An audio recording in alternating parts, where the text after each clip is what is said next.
Hey YouTube, got two up tonight.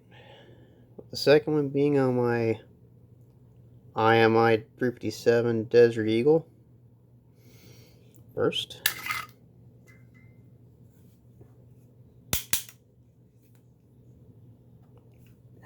get a little laser, do it off screen. Yep.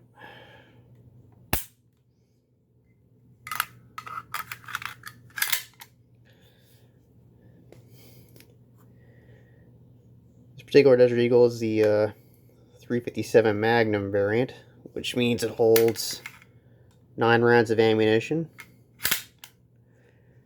A 357.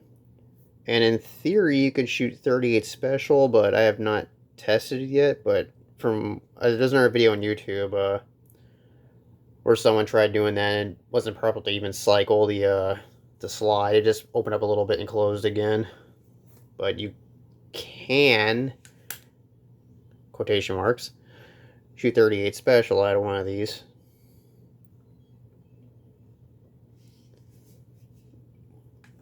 Just like picture, maybe.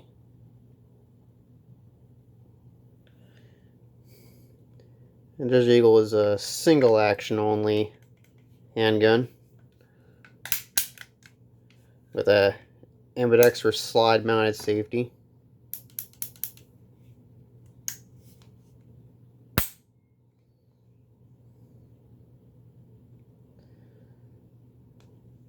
Take a look at the trigger. It's hard to keep this all in frame, it's so big. A little bit of heavy, a little bit of creep. So it breaks. I'm going to do this off camera. The reset.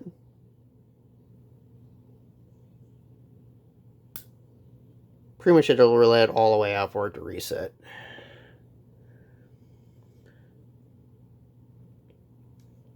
And unlike most semi-automatic pistols, the Desert Eagle is a gas-operated handgun, where it has like a little gas tube that goes into here. Which, part of the reason for, and one of the things about that gas system is you're not supposed to shoot exposed or soft lead bullets at Desert Eagles because it will clog up the gas tube and it will stop working. So, semi-jacketed I think is alright, but on the safe side I only shoot full metal jacket at 357 out of this thing just to keep that from happening. And mostly 357 FMJs, but those are a little bit difficult to find because most 357 is all hollow points. At least most of the stuff I find is hollow points. So this doesn't see a lot of range use just for that reason. Especially now, since almost every ammo is unobtainium, thanks to the current world at the moment.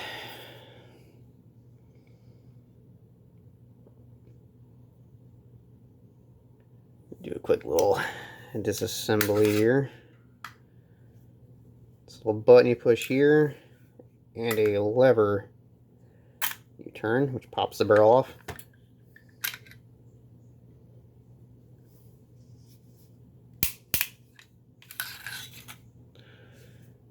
Look at the slide. This is the gas piston.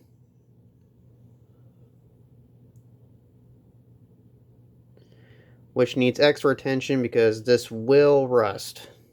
That's actually how I got it. It was rusty. It has a very AR-15-ish rotating bolt.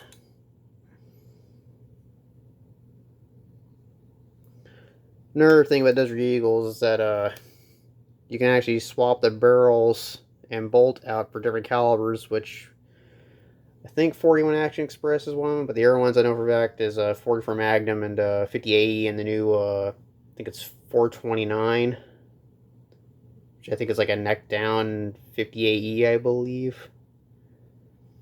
Though I've heard the older Desert Eagles, such as this one, you cannot swap calibers like the later versions, but I'm not 100% sure on that one.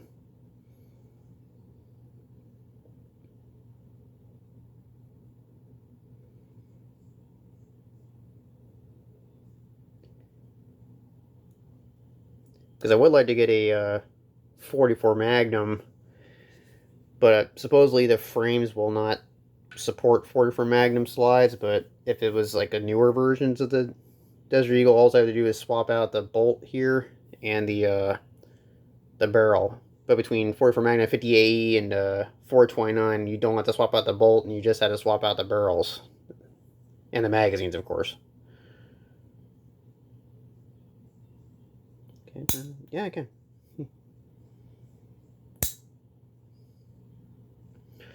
All right, let's put this beast back together.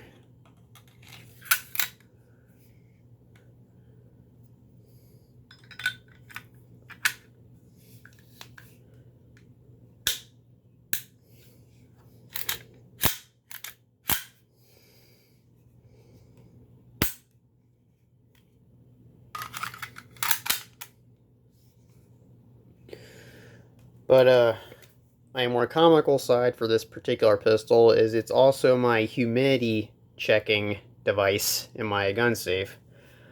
I have a dehumidifier in there now, but before that, to check how I checked moisture in my apartment was this would start to form a light layer of surface rust all over it, because whatever finish that IMI used on their blued Desert Eagles is very, very susceptible to rust. So that's one thing you gotta watch out for the older IMI Desert Eagles. I don't know about the Magnum Research black Desert Eagles, but for the IMI ones, their finish is not very good. So if you live in a humid environment, pay attention to that, especially the gas system and the internals, because those will rust if you don't keep it properly lubricated.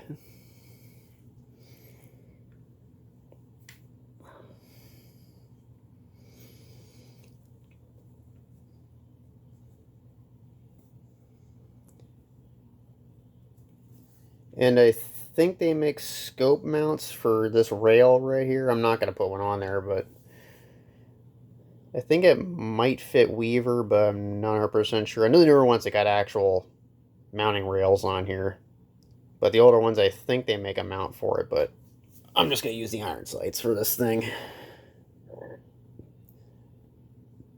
Because I'm not planning to go long-range silhouette shooting with it. It's just more of a range toy than anything else.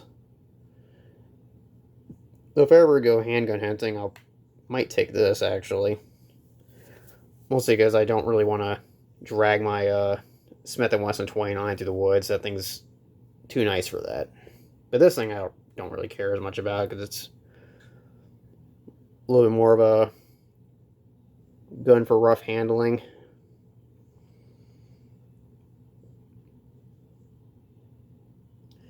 But I will say, of most of my handguns, this is probably one of my favorites to shoot. I mean, I have baby hands, and it's not too uncomfortable for me to shoot. But also, 357, this thing is almost like shooting 9mm of a Browning high power. It has almost no recoil at all. Thanks to its gas system, it's semi-automatic, so it handles some of the recoil compared to if you shoot a revolver.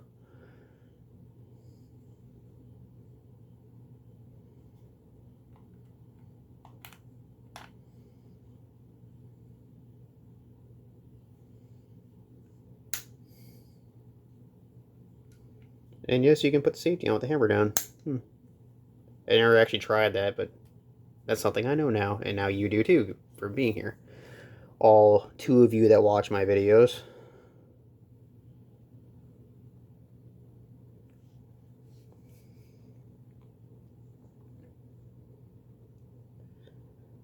Of course, most of you know this handgun from almost all the action movies, like Commando and The Matrix, and God knows how many other movies. And of course, video games, it's been a lot of those. Usually always is the Magnum handgun of some kind when a game requires a Magnum pistol that's not a revolver, and they usually give you this thing. Even though there's better Magnum semi-automatic handguns, but they're usually aren't as distinctive as this or as well known. Man, I remember the first time I took one of these to a range, the first person that saw it called it a Deagle, because That's what most people know it as from Counter-Strike.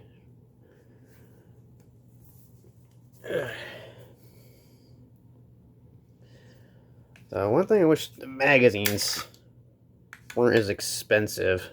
That's the only reason why I only have one. Because every time I look for magazines, they're usually like $70 or $80, which is more expensive than most HK magazines, which is saying something.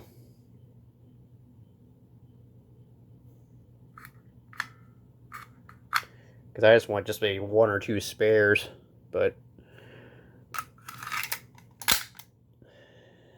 just don't have the money for getting another magazine at the moment.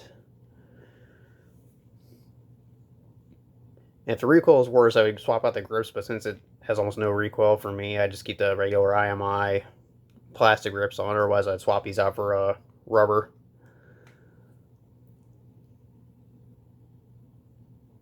Maybe wood grips, but I'm not sure if they make wood for the older Desert Eagles. I think they only make it for the newer ones, if they do make wood grips at all. But I have been thinking of getting a 44 Magnum Desert Eagle to go along with this one one of these days, just so I can shoot my stock a 44 Magnum, and so I can reload it and shoot out of my Smith & Wesson. Because 44 Magnum is a little much for me. You can call me weak if you want, but I didn't find 44 Magnum to be that fun to shoot. Maybe out of Desert Eagle might be a little bit more pleasant experience than out of my Smith & Wesson 29. And also, I don't want to beat it up too much, so I probably just might get 44 specials for it, or reload some 44 Magnums to a little bit lighter load. But anyway, thanks for the second video of the day, and hope to see you guys again soon.